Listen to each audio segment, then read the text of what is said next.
ఎమ్మెల్యేలకు ఆటలంట, ఎమ్మెల్యేలకు పాటలంట, ఎమ్మెల్యేలతో స్కిట్లంట.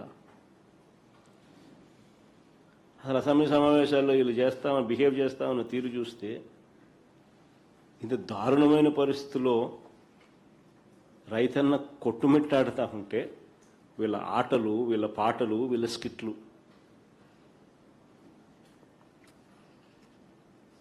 వీళ్ళ కాలక్షేపం. నిజంగా మరోపక్క వ్యవసాయ రంగంలో ఎంత సంక్షోభం నెలకొని ఉందనంటే వందలాది మంది రైతు కూలీలు ఆత్మహత్యలు చేసుకుంటా ఉన్నారు. ఈ ప్రభుత్వ లెక్కల ప్రకారమే, నా లెక్కల ప్రకారం కాదు, ఈ ప్రభుత్వ లెక్కల ప్రకారమే 2025లో ఆత్మహత్య చేసుకున్న 393 మంది రైతు కుటుంబాలకు, 2472 మంది రైతు కూలీల కుటుంబాలకు వారికి పరిహారం ఎప్పుడు ఇస్తారన్నది కనీసం ఒక్క మాట కూడా చెప్పలేదు అసెంబ్లీలో.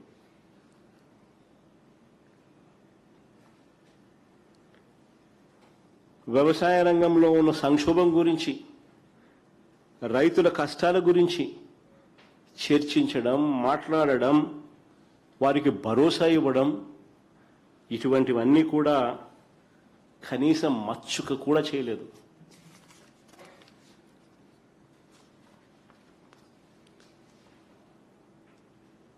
పిల్లలు పరీక్షలు రాస్తా ఉన్నారు, ఫీజు రీయింబర్స్మెంట్,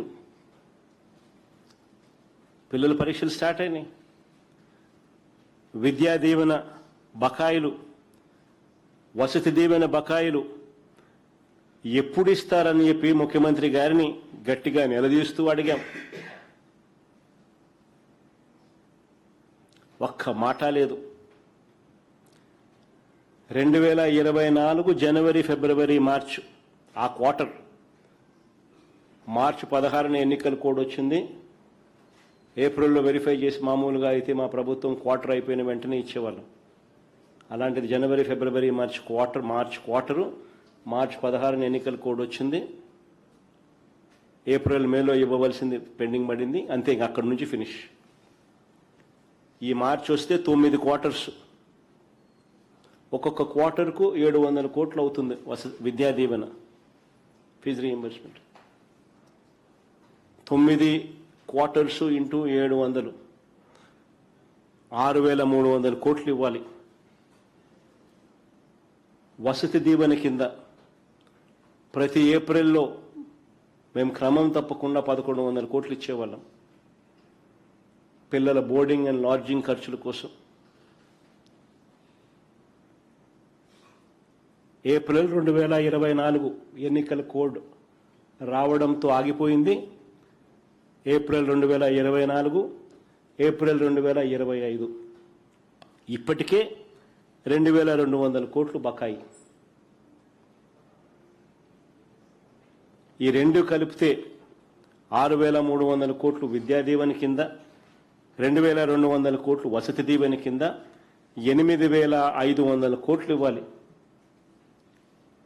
వీటికి గాను 2024-25లో వీరు ప్రవేశపెట్టిన బడ్జెటరీ లెక్కల ప్రకారం వీళ్ళు విడుదల చేసింది 1771 కోట్ల రూపాయలు 2024-25లో అని చూపించారు.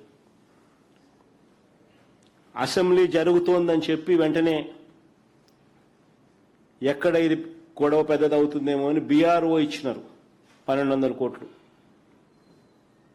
నేను ఆ రోజే అన్న, బీఆర్ఓ ఇస్తానే బడ్జెట్, బీఆర్ఓ ఇస్తానే డబ్బులు ఇచ్చినట్టు కాదు.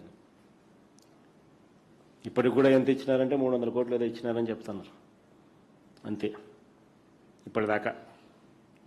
అంటే టోటల్గా వీళ్ళు ఇచ్చింది ఎంత అంటే 2024-25లో వీళ్ళు చెప్తా ఉన్న ఈ 1771 కోటి, ఇప్పుడు 300 కోట్లు, రెండు కలిపితే 2070 కోట్లు.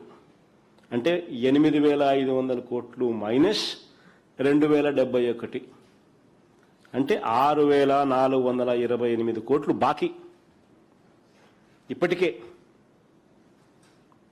ఈ రెండేళ్లకే, ఈ మార్చి నాటికే ఈ 6,428 కోట్లు కాక ఈ సంవత్సరం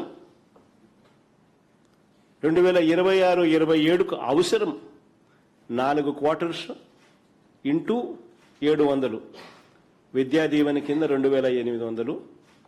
ఈ ఏప్రిల్ 26 ఇవ్వాల్సిన వసతి దీవెన మరో 1,100 కోట్లు, మొత్తం 3,900 కోట్లు ఈ సంవత్సరం ఇవ్వాల్సింది.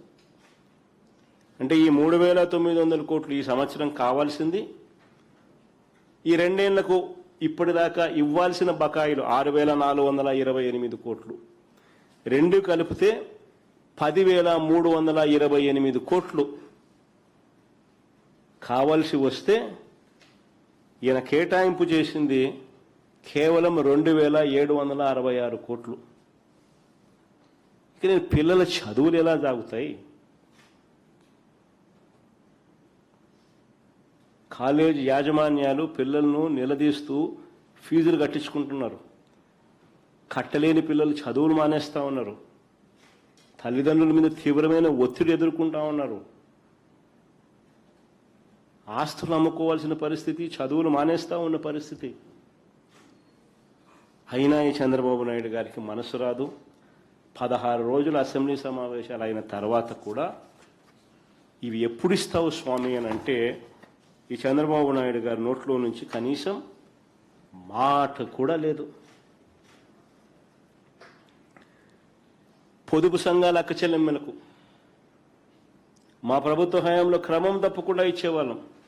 0 వడ్డీకి ప్రతి ఏప్రిల్ క్రమం తప్పకుండా బటన్ నొక్కేవాళ్ళం. ఏకంగా 4,900 చిల్లర కోట్లు మేము ఇచ్చినాం మా 5 ఏళ్లలో 0 వడ్డీ పథకానికి. ఈరోజు ఈయన మేనిఫెస్టోలో ఏమో 3 లక్షల వడ్డీ లేని రుణాలను 10 లక్షలకు పెంచుతానన్నాడు. పెంచడం కదా దేవుడు ఎరుగు స్వామి. మా హయాంలో ఇచ్చేది కూడా ఎగరగొట్టేసినాం, అది కూడా రావడం లేదు.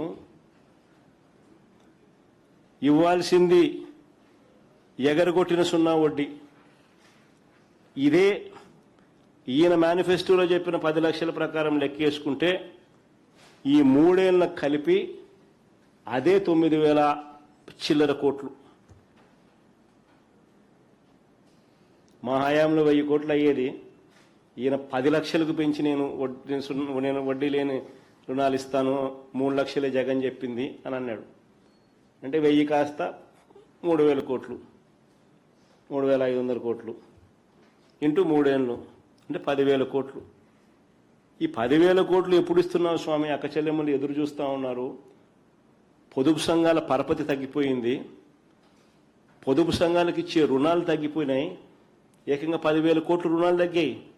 బ్యాంకుల నుంచి తీసుకునే రుణాలు మొన్న లాస్ట్ బడ్జెట్ ప్రజెంటేషన్లో నేను ప్రజెంటేషన్లో చూపించిన 40,000 కోట్ల నుంచి ఏకంగా 30,000 కోట్లకు తగ్గిన పరిస్థితులు.